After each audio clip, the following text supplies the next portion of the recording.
y dice, la productividad es estar enfocado en hacer más con menos.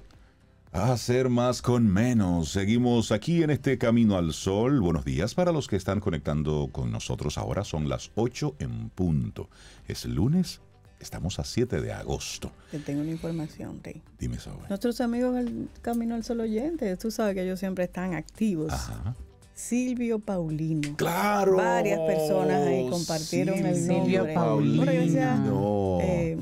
Pero claro, el que... Vueltas por los aires. El que... Hombre por los aires, esto es la lucha libre. Claro. Silvio Paulino. Sí, recordarlo. Fantástico, a mí me encantaba. Una Le voz impregnaba, yo que estaba en la piña. Que nos acompañó en nuestra niñez. Chiquitita yo en la piña. Yo recuerdo haberlo visto allá en el estadio. Verlo por televisión. Sabe que había una mata, no recuerdo de qué era mata, niño al fin no sé de mata, pero había un árbol grande allá en el parque Eugenio María de Hostos. Que si aquí estuviera Paulo, dijera, si tú te gaviabas en la mata, tú podías entonces ver desde el techo, desde arriba, la lucha libre, gratis. ¿Tú te gaviabas? Sí. Sí, yo llegué. Entonces, la piña de Cotur. Sí, de allí que yo soy, de la piña de Cotur.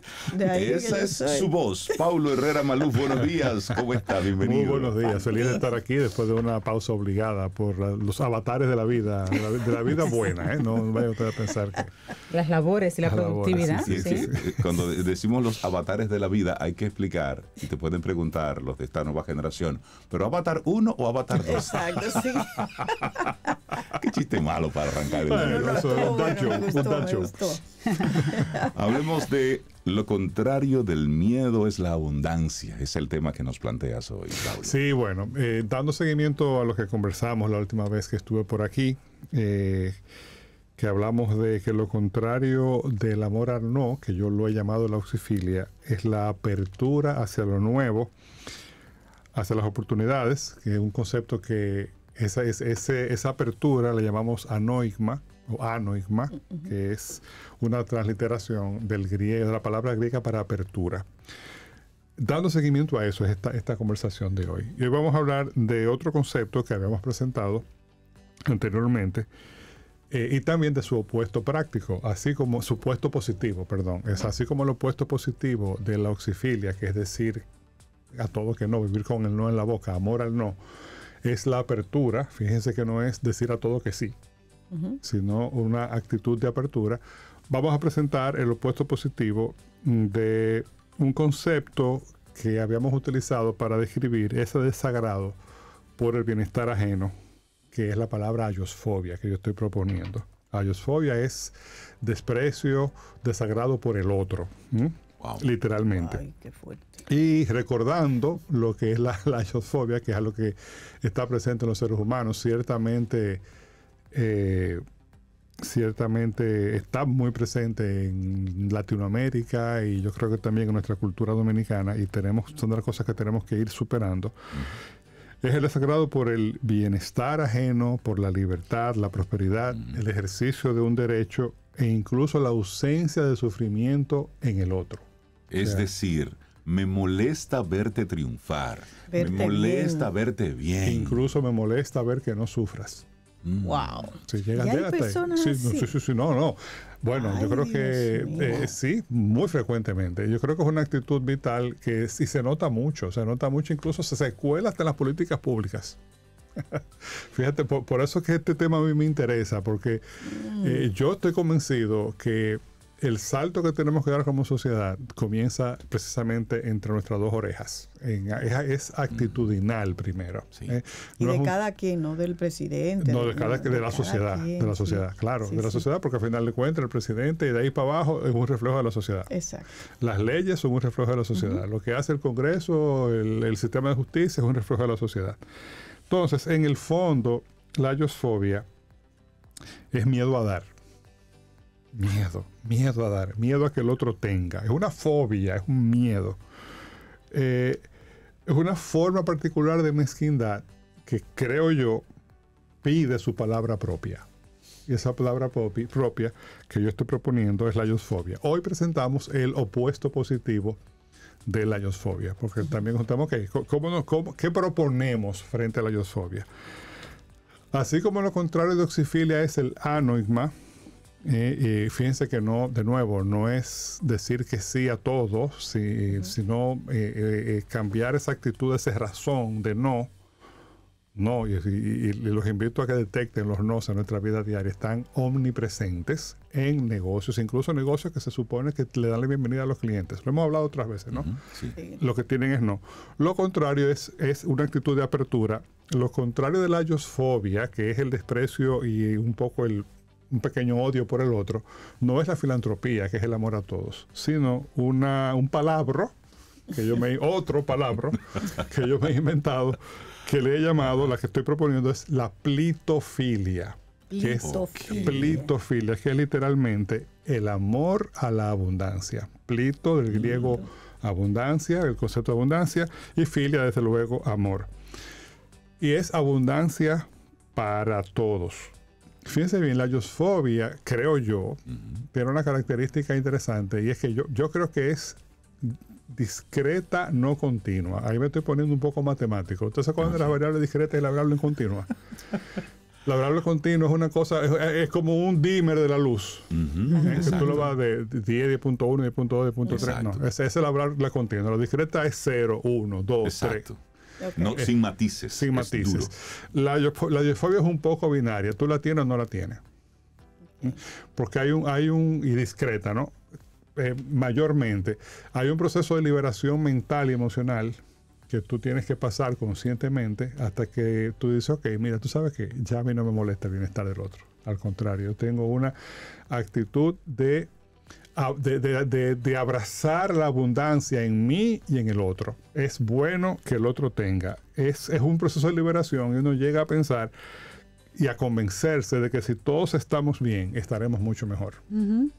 Ese concepto de que lo que es bueno para la colmena es bueno para la abeja. Exactamente. Sí, sin embargo, eso está menos asumido socialmente de lo que uno creyera. Yo te iba a preguntar, ¿qué te motivó a traer ese tema? ¿Qué observaciones tú has tenido? Bueno, igual que pasa con la oxifilia, sí, nace de mi frustración, una frustración de que a veces cuando uno se sube en un dron y uno ve las cosas y dice, no, pero espérate, o sea, aquí nosotros estamos negando derechos, por ejemplo. Derechos que son inherentes, que ni siquiera son privilegios, sino que son inherentes.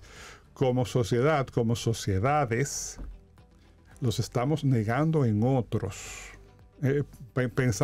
Pongo el ejemplo que para mí es la muestra más grande de ayosfobia, aunque está omnipresente. Nada más tenemos que ver el tema, por ejemplo, sé que voy a tocar un tema muy cáustico, delicado, muy sensible. El tema de las embarazadas haitianas, por Dios.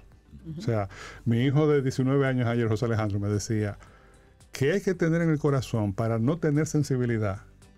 La mínima sensibilidad que evita que tú saques de una clínica a una persona que necesita estar en un hospital para dar a luz. Por supuesto. Eso es.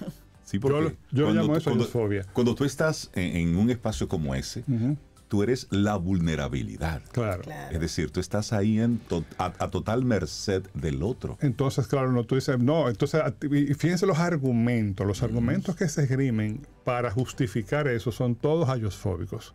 No que los recursos, no que se consumen lo que se cuenta, no. Sin embargo, vamos alegremente, las dominicanas, a Estados Unidos, muchas veces de manera casi clandestina, y damos a luz allá para que el niño sea. Y nos molestamos cuando usan esos argumentos contra nosotros mismos. Exacto. Exacto, ahí no importa. Otro ámbito en el que eso se da mucho es en el tema del Código de Trabajo, que también lo habíamos hablado aquí anteriormente, con los trabajadores domésticos. Esta sociedad tiene una mentalidad feudal respecto del trabajo doméstico y respecto de otros bolsones de población a los que se les ha negado históricamente y se les sigue negando derechos. ¿Por qué digo feudal? Porque si ustedes recuerdan, historia de las civilizaciones, no sé en qué curso se daba, lo que le enseñaron a uno era que en el feudalismo el señor feudal era dueño de la tierra y de todo lo que hay en ella. Sí, O sea, es como si cosificamos al ser humano y no le reconocemos derechos y que son un pleonasmo inherentes, es decir, son derechos porque son persona, no porque tienen determinadas cualificaciones sociales, ni siquiera porque tienen tal o cual nacionalidad. Claro. Son derechos porque son personas. Entonces, de ahí nace, Cintia. te nace de preguntar varias veces por qué nace. Las conductas las ves. No ves tan claramente actitudes y valores, que van un poco en ese orden, conductas, actitudes y valores. Los valores es lo que crees, es lo que de verdad crees. Y a mí me preocupa particularmente, como ciudadano común de a pie, que hasta cierto punto nos defina o que esté presente en nuestro sistema de creencias tales mezquindades. Y eso no hay manera, creo yo, de que avancemos como sociedad sin atender, sin resolver o por lo menos discutir temas como ese. Son temas que requieren discusión. Y así como hablo de la población migrante, hablo de la población de trabajo doméstico, pero hay otras porciones de población. La población, por ejemplo, en el campo son ciudadanos de tercera clase. No es verdad que tienen los mismos derechos. Claro. Y nosotros seguimos caminando por la vida.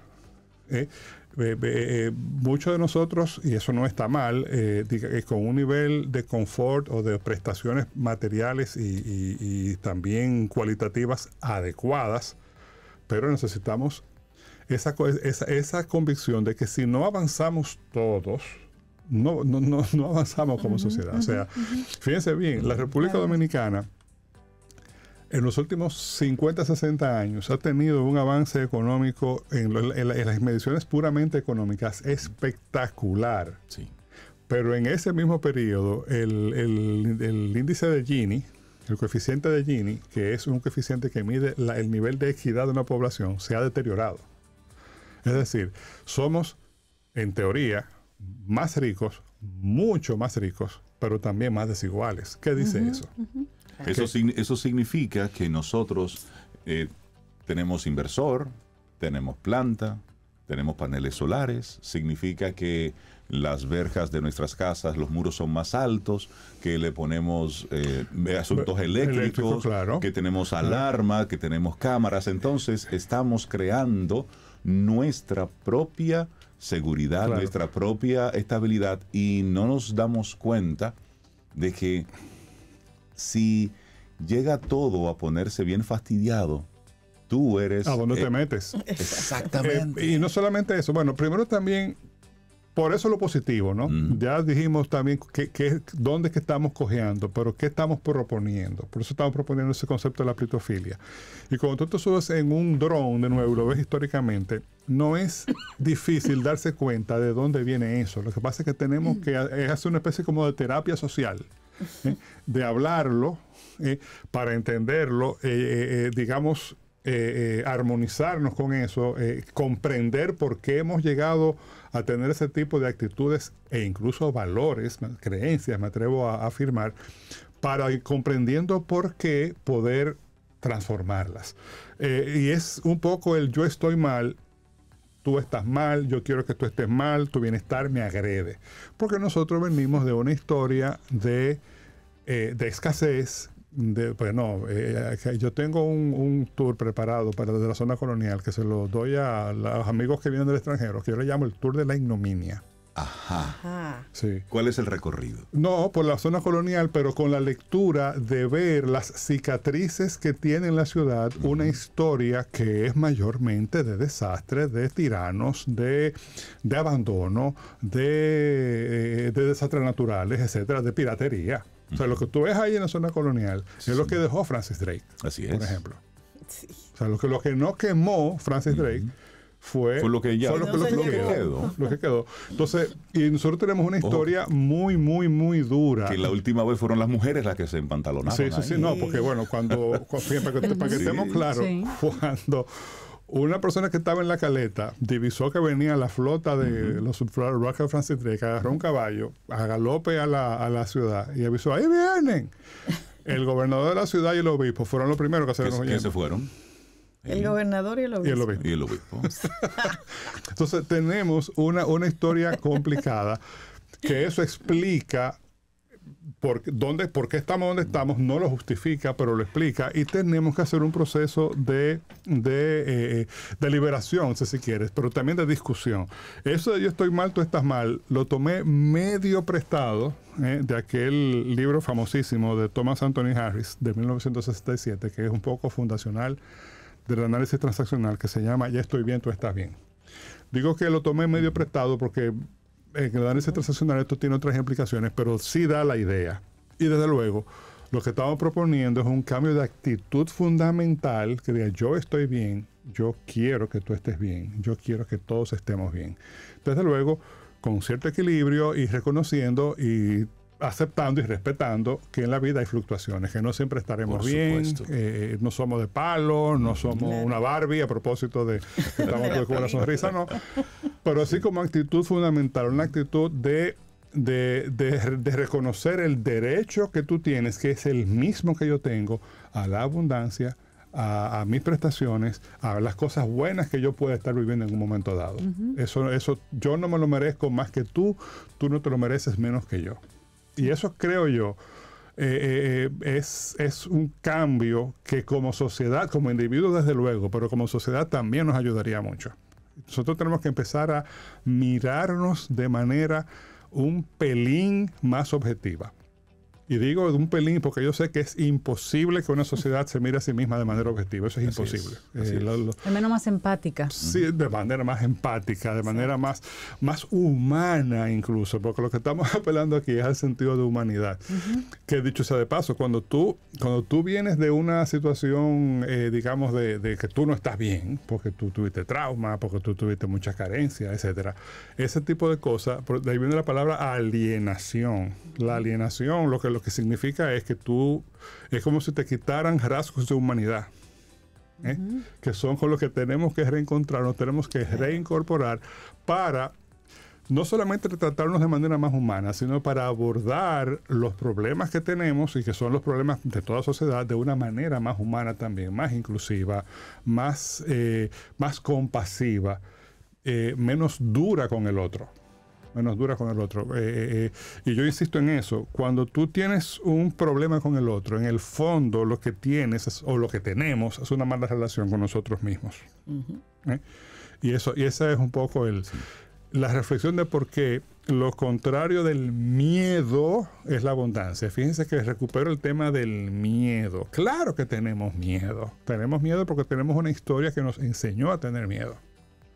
Es una historia de autoritarismo, una historia de abuso, una historia de despojos, todo eso está allí. Pero también tenemos, mirando hacia el futuro, mirando hacia adelante, tenemos que pasar página. Y pasar página no es enterrarlo, es sanar. No es enterrarlo. Fíjense bien, yo tengo muchísimo tiempo proponiendo, nosotros necesitamos aquí desesperadamente una comisión de memoria histórica. Sí. Y yo no sé si estamos tarde ya, yo tengo como 20 años hablando de eso. ¿Por qué? Porque muchas de las cosas que 28 hay que sanarlas. Hay que hablarlas para poder mirar hacia adelante con más confianza. Y digo si estamos a tiempo porque ya queda poca gente viva. De por lo menos del 30 al 61 queda muy poca gente viva. Y hay cantidad de cosas ahí que eso está ahí. Si no se sana, eso está ahí. Yo he escuchado a mucha gente decir que hasta que toda esa gente no termine de morirse, no se va a escribir la historia real. Y eso de sanar las cosas, eso es importante para que demos el paso. Paulo, gracias por el regalo que nos hiciste en el día de hoy. Lo contrario del miedo es la abundancia. Y sí, nosotros como país, aquí hay abundancia. Señor, mire, el que a su amigo le vaya bien, te conviene a ti. Sí, si todos tus amigos les está yendo bien, eso está bien. Está muy bien. Te conviene, si a tu enemigo le está viendo, también eso está bien. Y para ponerlo un pelín práctico, si tu cliente se lleva valor de tu negocio, va a volver, déjalo que se lleve ese valor. No importa. Claro. Al contrario, importa muchísimo para bien. Por supuesto. Pablo, la gente que quiera tomarse un café contigo, conectar. 849-878-5154. Todo comienza con un café. Listo. No diga más, profesor. Que tengas excelente semana. Igual ustedes. Un gran abrazo, Paulo. Gracias por el tema.